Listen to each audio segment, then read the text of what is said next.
بسم الله الرحمن الرحيم. اللهم صل وسلم وبارك عليك يا رسول الله. ده طبق ممبار عاملاه هو تحفه تحفه بجد، تحفه ولذيذ قوي بالهنا والشفا كده، بجد جامد جامد جدا. الطريقه ايه؟ انا بنضفه جامد قوي، وبجيب الممبار بقى كده، وبجيب غطا ازازه وبقطعه واحط الممبار فيه، وبحشي الممبار بالطريقه التحفه الجميله دي كده. بعدين بسقطه في الميه، طبعا ما بيتقفلش الممبار، مش بيتقفل خالص. انتي بتحطيه وهو اول ما بيشم الميه السخنه بيقفل كده بالطريقه دي. بصي بيقفل من هنا كده، بصي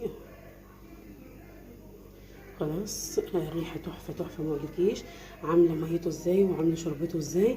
بحط فيها حبهان، وبحط فيها مستكه وورق لوري وبصل وتوم، راس كبيره من التوم، وبحط